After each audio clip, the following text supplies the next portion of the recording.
எந்த வேலை பண்ணாலும் கலக்கலா பண்ணி வைக்கணும். அப்பதான் நாம செய்யற சமையல் மனம் குணம் எல்லாம் நிறைந்து வாசனைக்கு மூக்கு வாயிலெல்லாம் ஜொல்லு ஊத்தணும். ஹாய் ஃப்ரெண்ட்ஸ், அஸ்ஸலாமு அலைக்கும். Welcome to Maribas kitchen.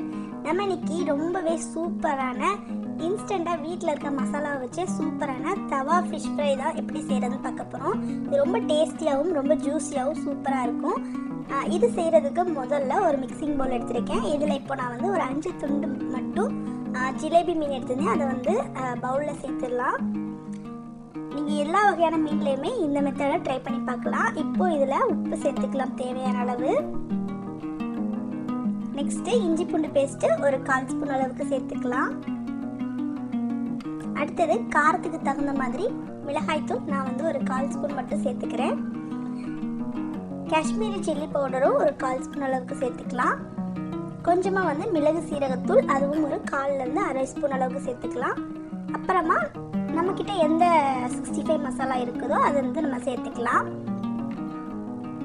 So அது வந்து நமக்கு எவ்வளோ டேஸ்ட் வேணுமோ அதுக்கு தகுந்த மாதிரி சேர்த்துக்கலாம். இதில் ஒரு 3 ஸ்பூன் அளவுக்கு கார்ன்ஃப்ளவர் மாவு சேர்த்துக்கோங்க. 3 இல்லைன்னா ஒரு 2 ஸ்பூன் போதும். ஒரு 1/2 ஸ்பூன்லேருந்து 3/4 ஸ்பூன் அளவுக்கு அரிசி மாவு சேர்த்துக்கலாம்.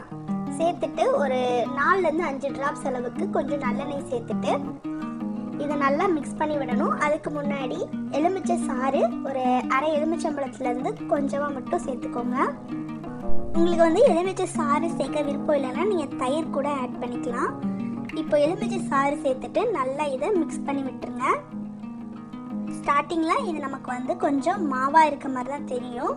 ஸோ இந்த கன்சிஸ்டன்சியை கொண்டு வர்றதுக்காக கொஞ்சமாக வந்து தண்ணி ஆட் பண்ணிக்கலாம். தண்ணி கொஞ்சமாக ஆட் பண்ணணும். ஸோ எடுத்தோடனே அதிகமாக தண்ணி ஆட் பண்ணக்கூடாது. இப்போ தண்ணி தெளிச்சுட்டு நல்லா பெசரி விட்டுக்கலாம். ஸோ நான் காட்டுற மாதிரி இந்த மாதிரி மசாலாவை நல்லா பெசரி எடுத்துக்கணும். இது பார்க்கும்போதே நமக்கு சாப்பிடணும் போல தோணுது. அவ்வளோ அளவுக்கு நல்லா டெம்ப்டிங்காக நல்லா இருக்கு.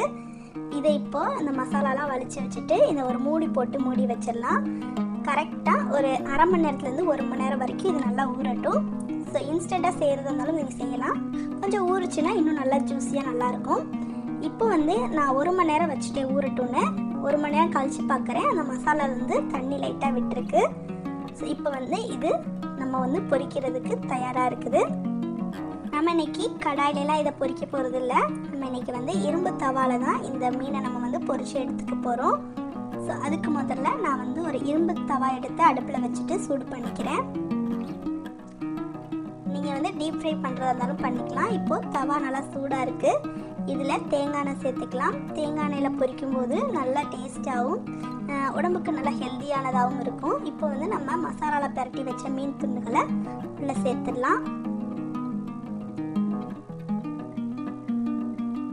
இப்போ மீனை உள்ளே சேர்த்தாச்சு. ஸோ அந்த எண்ணெய் வந்து எல்லா சைடும் ஸ்ப்ரெட் ஆகணும்ல, அதனால் லைட்டாக இந்த மாதிரி தவாவை ஷேக் பண்ணி விடுங்க. இப்போ தான் ஈவனாக வந்து எல்லா மீன்லேயுமே அந்த ஆயில் வந்து கரெக்டாக போய் சாரும். இப்போ இதில் நான் வந்து கொஞ்சம் வந்து ஃப்ரெஷ்ஷான கருவேப்பிலையை சேர்த்துக்கிறேன். இது எதுக்காகனா அந்த காரல் ஸ்மெல் வராமல் இருக்கிறதுக்காக. நம்ம சாப்பிடும்போதும் நல்லா ஒரு குட் அரோமாவோட இருக்கும், நல்லா டேஸ்டியாகவும் இருக்கும். ஒரு சிலருக்கு வந்து இந்த பொரிச்ச மீன் பொரிச்ச சிக்கன்லாம் சாப்பிட்றப்போ ஒரு மாதிரி காரல் அடிக்கும். ஸோ அதனால் இந்த கருவேப்பிலை சேர்த்துட்டிங்கன்னா ரொம்ப நல்லது.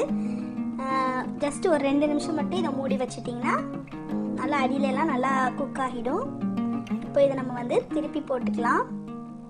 ஸோ ஆல்ரெடி நம்ம வந்து நிறைய தேங்காய் எண்ணெய் சேர்த்தனால நான் அடுத்து வந்து எண்ணெயெல்லாம் ஊற்றலை. ஸோ ஆல்ரெடி இருக்கிற எண்ணெயிலேயே நம்ம வந்து பொரிச்சு எடுத்துக்கலாம்.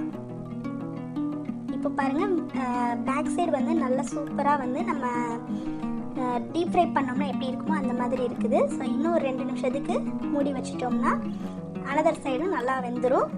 இப்போது சூப்பரான நல்லா ஜூஸியான இன்ஸ்டண்ட்டாக வீட்லேயே வந்து ஃபிஷ் ஃப்ரை வந்து ரெடி பண்ணியாச்சு. தவா ஃபிஷ் ஃப்ரை கண்டிப்பாக உங்களுக்கு ரொம்பவே பிடிச்சிருக்குன்னு நினைக்கிறேன். இந்த வீடியோ பிடிச்சிருந்தால் லைக் பண்ணிவிட்டு உங்கள் ஃப்ரெண்ட்ஸ் அண்ட் ஃபேமிலி கூட ஷேர் பண்ணுங்கள். மறக்காமல் இந்த ரெசிபியை ட்ரை பண்ணி பார்த்துட்டு எப்படி வந்துச்சுன்றதை கமெண்ட் செக்ஷனில் ஷேர் பண்ணிவிட்டு நம்ம சேனலை சப்ஸ்கிரைப் பண்ணி வச்சுக்கோங்க. இன்னும் இன்ட்ரெஸ்டிங்காக ரெசிபியோட உங்களை சந்திக்கிறேன். தேங்க்யூ ஃபார் வாட்சிங்.